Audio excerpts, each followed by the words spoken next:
So in this video, we're going to go over just getting your army ready to go and building your army so you can start playing games. So we're going to go over the army building software, then we're going to go over the list structure, and then how you deal with the duplication limits and restrictions in each of the army books, what the difference is between a war band and a grand army, and how those are different than a normal. Then we're also going to have, how to read just the regular unit entries, and talk about list, how you're going to share those, whether they're going to be hidden or open. So I'm going to give a full demonstration on Army Builder and Battle Scribe afterwards on how we're going to build a list. But for right now, I just want to show you some of the army building software that's out there. This may not be all the software because I'm really just partial to Army Builder. That's what I normally use, and I don't look for a lot of additional software. And there may be things that change. Some of these may go away, and we may have some new ones that come out in the future. But we have Army Builder, which I think is more the gold standard, the way that you can put the list together, the way that you can print them. I really like Army Builder. It is a paid program, and there's two different versions. You may have the really old version, which is like the 2 point something, and then you have the newer version, and both of those are supported with 9th Age. We'll have Battle Scribe, which is going to be free, and there is a paid version of it. I have the free version. I'm not for sure exactly what the paid version gives you, but I know you get a few more features. There's also going to be the 9th Age Army Builder, which is going to be a free program online, and New Recruit. And I'm going to just show you a few examples of these, just what the programs look like, but again, we'll go into more detail later. So this is an example of what my Army Builder program looks like, and I've just put together a quick Dread Elves army list. And so you can see along here I'm going to have all of my entries, and then if I click on any of these, this is also going to show me what they have. So for example, I click on the Oracle, I come over here and I can see everything that the Oracle has on here. Now when you save it in the Army Builder program, what will happen is then you can also turn around and save it as a PDF. And here's an example of what the PDF looks like. This is one of the reasons I really like Army Builder, because you're going to have all the stats on this line. So example for the Beastmaster Dread Prince, we're going to have all the stats along here. And as we go down for everybody, we have it. It's also going to have any of the things that they have. So for example, the Oracle has a dragon, so it'll have all of that information on there. Any of the magical items we have as we come down through here. So for example, Tower Guard have the Rending Banner, and that'll have that all listed as well. And then the great thing about this program is for this list, it's all on one page. Now they're going to have all the option footnotes and everything down here that you can go through and read. On most of my list with 4,500 points, 1 to 2 pages, the whole list fits, and you still have all the stats that are really easy to see. So this is what Battle Scribe looks like. So over here you'd have all your choices, and then when you put them here, it's going to be similar to Army Builder. So for example, the Cult Priest, when we click on her, that gives us all the options on the right side that we can go in and put in the information. One thing that's a little bit different with Battle Scribe with Army Builder is you can't choose how they're going to show up. So I always like to start with my general, and then normally I'll go to my BSB and then other characters, and it won't allow you to do that on here. It's just going to put it in however. Same way with all of your core and additional stuff, basically it's going to stack it how it wants to, as Army Builder does let me move stuff around. And I don't find that there's going to be a lot of issues really putting lists together, the difference between Army Builder and Battle Scribe. Both of them do a very good job. They're great programs. Here's where I find that the big difference is. Now there's different ways you can print stuff, but to get all of your information, and essentially the same information that I had on Army Builder, I'm going to have this print out here, and if you look, this is a lot of stuff to scroll through, and many times if you have a 4,500 point list and you actually put all the information on here that you got on the Army Builder, you could end up with 5 to 10, 15 pages I've seen on some lists. So it's just a little bit harder to print out and really reference the rules. Again, there are going to be ways that you can slim this down, but if you want all of your stats, it's going to be a little bit tougher to see everything as easy as it is in Army Builder. Now the next one is going to be the 9th Age Army Builder.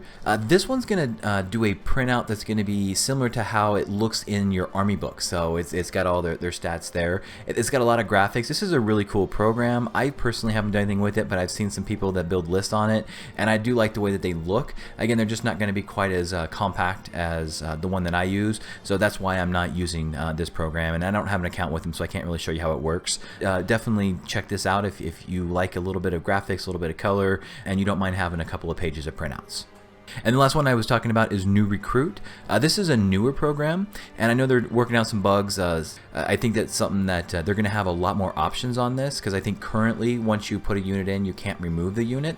So it's just going to have a line of what's there with the unit and then any upgrades. A lot of times tournament organizers like this because it's a really compact list system, but you're not going to have any of the stats on there. I would definitely check out New Recruit as well. Alright, so for the army list structure, the first thing you want to do is just figure out how many points you want for the battle. So our average tournament style and what most people are going to see played are going to be 4,500. But when you're first starting, you might want to start with 1,000 or 1,500 or 2,000 points until you get used to how everything works. It's going to be a lot easier to manage a much smaller point size than if you go to the full 4,500 to begin with. And each one of your units and heroes and everything that you have in your army, most of them can be upgraded with, say, weapon upgrades or armor upgrades, other special upgrades, and those points are going to then add to the total point that you get to, whatever game size you play, like the 4,500. Now, armies are going to be broken down into several different categories. You're always going to have at least one character, and most of the time you're going to have more than one. And then you're always going to have a certain amount of core that you're going to have to meet with each army. And each army may be different on the percentage of core that you have.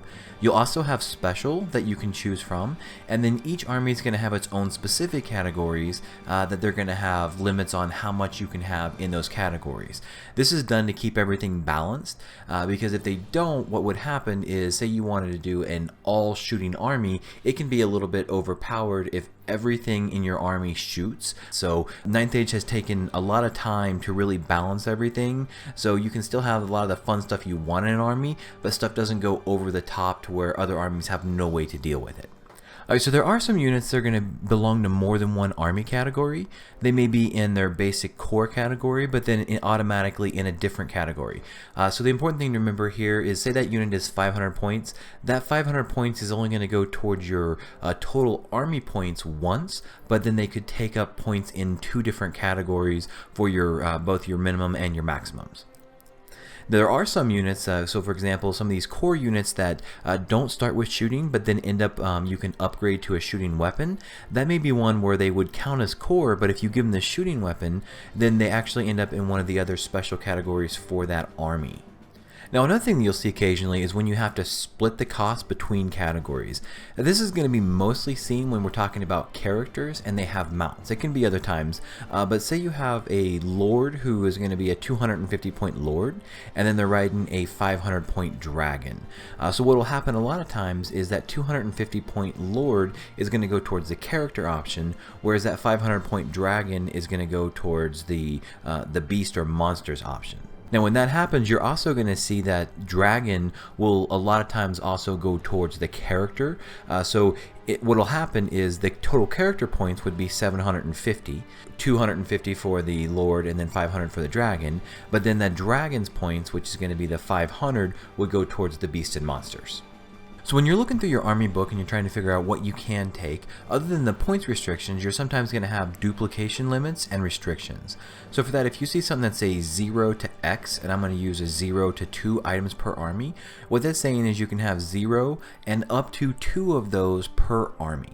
Now I will say that if you're going with a warband, which is going to be the smaller point size, then you're going to cut that in half. So if it's a 0 to 2, then you're only going to have 1. And if you're going with a grand army, which is going to be the huge point size, then you get to double that. So that would go from, if it was a 0 to 2, it would go from 0 to 4. There's going to be some times that are one of a kind, and that's exactly what it means. It's only one per army, and it doesn't matter whether it's a warband or a grand army, and that doesn't matter whether it's a specific model or an upgrade or equipment. It's going to be one time you can use it no matter how big or small your army is. Now, when you're putting your armies together, the other thing, which normally isn't a big deal at the larger point sizes at our normal 4,500 points, but when you get to the smaller point sizes, you do got to make sure that you keep at least 4 units as a minimum, and characters don't count towards this. And then if you have a bunch of war machines, all war machines are going to count together as one single unit for the purpose of your minimum army size. So in every army, you're going to have one character that you're going to nominate to be your general, and so that's going to be the leader of your army, and the general gains commanding presence.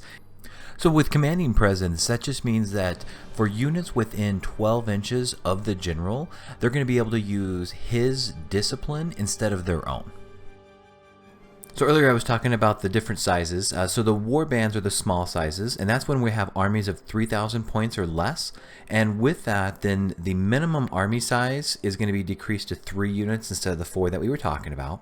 And like we already said, all the 0 to X are going to be cut in half, and anything that's fractions rounds up.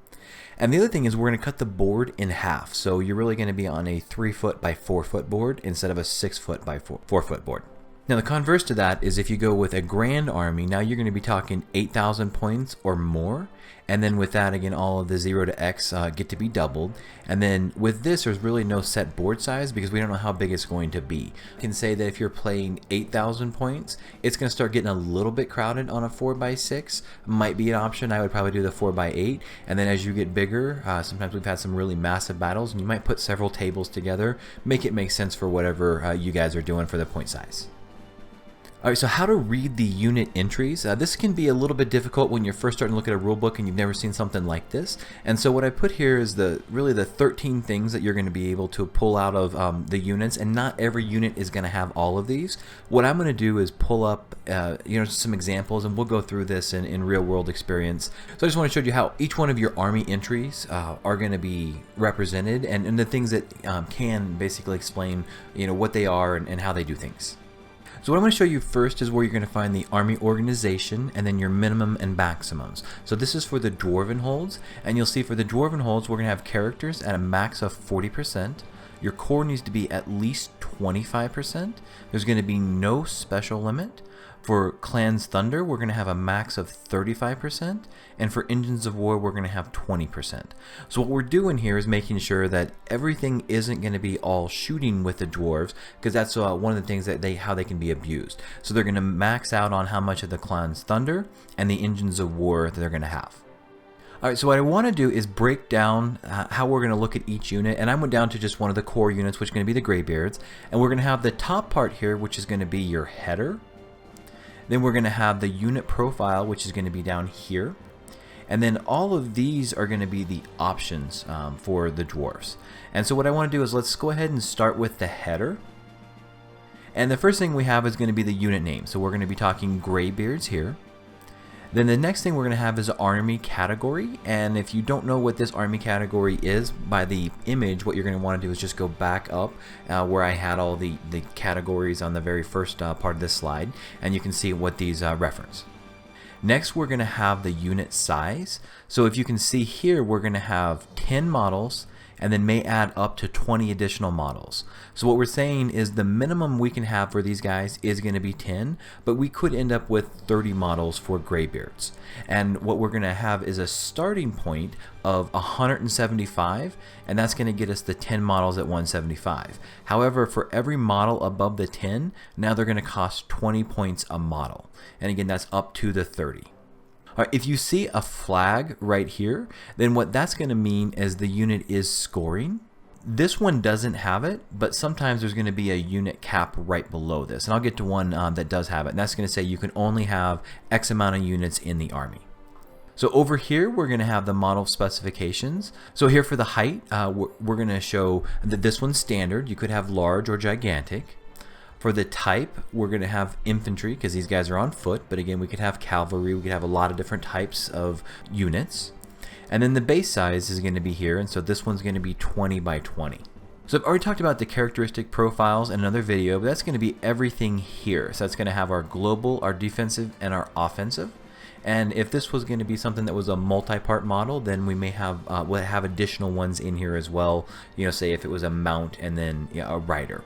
On the right side of the characteristic profiles is where we're going to have all the model rules.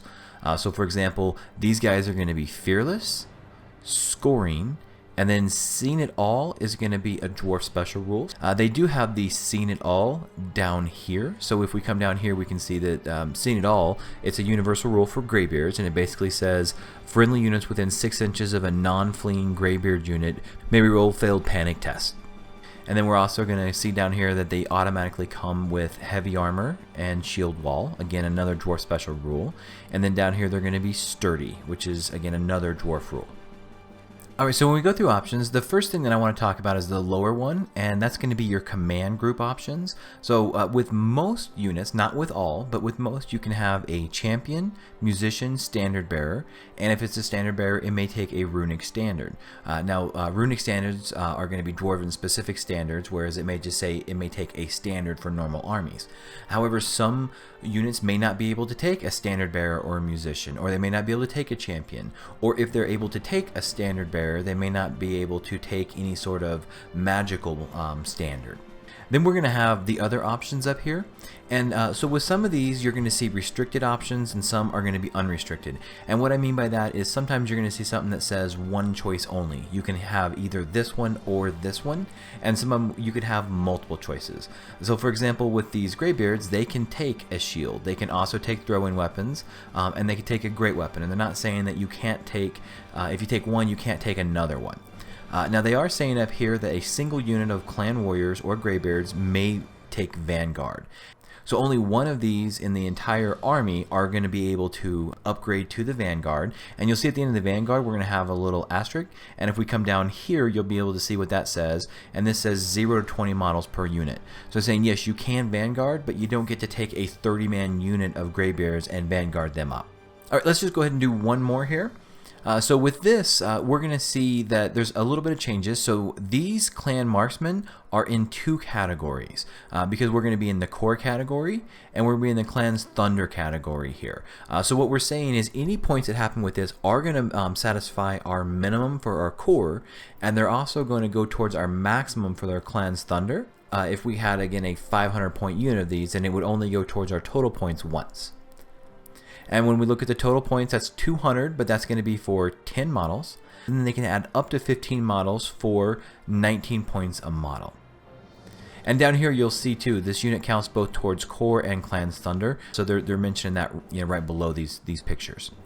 Over here, these guys are scoring, but down here you're going to see it's 0 to 4 units per army. So what they're saying is you can't have 6 or 7 of these minimum units running around shooting. So you could have 4 units with 25 per unit, so you can have quite a few, because there's nowhere here saying you have a max per army. And there are going to be some where they say you can only have 60 or only have 100 of these specific models per army as well. And then everything else is pretty much the same across here.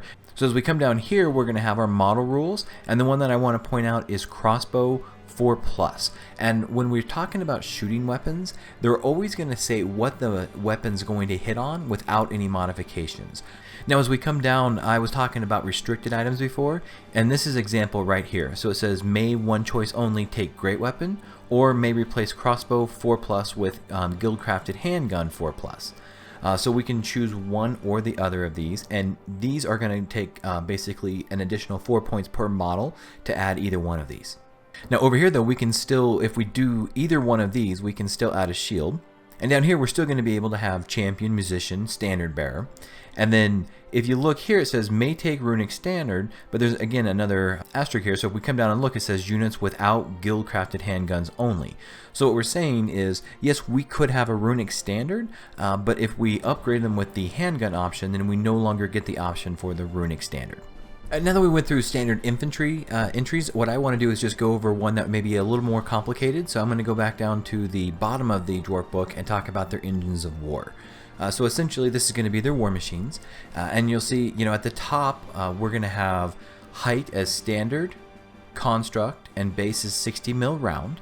And this is going to be the, you know, the image basically for the engines of war. And it says right up here at the top, the max we can have is 20% of our points going towards this. So down here we're going to have the global, the defensive, the offensive. Over here we're going to have our model rules, and you can see we have a special model rule here, engineering. So when we come down here, it's going to specifically say the universal rule that field artillery adds a +4 to any roll on the misfire table. And basically saying that the dwarven war machines are built a little bit better than some of the other war machines, and if something happens and it misfires, it's probably not going to have as good a chance of blowing up as a typical war machine. So you get to add a +4 on your misfire table. And so you see for options, we can take a flaming shot for 10 points. And if we look over here, that's going to basically make all hits caused by the field artillery's shooting attacks to be flaming and be magical. Now we still don't know what engine of war we're going to take until we go down a little bit more. So when we come down, you'll see it says must take one of the following artillery weapons. And so down here, now we're going to have the different types of artillery, and it's going to say specifically, so for a dwarf ballista, or basically a bolt thrower, we can have 0 to 4 per army. If we look at a flame cannon, we can have 0 to 2 per army. You're going to see that these are different prices. So the dwarf ballista is going to be 105 points, whereas the flame cannon is going to be 150. If we go to a catapult, we're going to be at 210, and if we go to a cannon, we're going to be at 255. And you'll see that there's going to be different things on here. So for example, if we take a catapult, the field artillery changes its height to large. And if you remember back up at the top on most of these, they were going to be the standard size. And then it's going to have a profile in here, so it's going to say exactly how the artillery piece is going to work. And then if you runecraft it, it's going to show what you would do and the additional points for that. And if we scroll down, we even have more artillery for dwarfs. They're really known for artillery. So down here we'd have an organ gun as well, so that would be a 270 point. And on all of these, if you notice, we're going to say organ gun hitting on a 4+, cannon hitting on a 4+, catapult on a 4+. The flame cannon, because it hits on anything but a 1, and then on a 1 it misfires. That's why they're not doing a 4+, because that's just a standard flame cannon rule, that's how they fire. But if you're looking at any army with their catapults, you're going to want to see what does it hit on, because some armies may hit a little better, some armies may hit a little bit worse for their standard war machines. So before I move on, I just want to let you know that 9th Age may be changing the layout slightly on these army books, how they're put together. And if they do, then the same principles are still going to apply, everything we talked about. They may look just a little bit different in the future. Alright, so the last thing I want to cover on this video is going to be hidden and open list. So I'll just say straight up, games are meant to have open list. I would just always plan on doing an open list. Hand your opponent your list. They can look through everything. They can see all of your options, your magical options. It just makes a lot of sense. The game is balanced around everybody knowing what's going on. There's going to be times where a 300 point character could absolutely slaughter a 1200 point monster character because of the options that they did, and that's something that the person should really know what magical items they have before they bring their 1200 point monster into this and just get slaughtered. I really do think that if you take hidden lists, it's going to make the battles unbalanced, and I think that's the belief across most of 9th Age. So I think you're rarely going to find a tournament or a setting, local gaming group where they say, hey, I'm not going to tell you what I have. Now, if you do decide to go ahead and have some sort of hidden list, it's not going to be a completely hidden list, but you can read through the rules on 9th Age and they'll tell you what their guidelines would be for what would be hidden and what wouldn't be hidden. Alright, so join us on the next video where we're going to talk about all the pre-game sequence and getting everything set up for a battle. Hi YouTube, this is Mike with Dark Wizard Gaming. Thanks so much for watching our How to Play 9th Age video series. Now if you did like the video, please use the like and subscribe feature below here and feel free to leave any comments. And now if you have questions about how the game works or any rules questions, I would strongly suggest you go to the 9th Age forum and actually post on there. They're going to have a full team and there's a community there to help you with any rules questions. If you do comment here, I will answer your questions, but it may take a week or two before I get back with you, whereas if you go to the 9th Age forums, you'll get answers right away. So enjoy your 9th Age gaming. Thanks.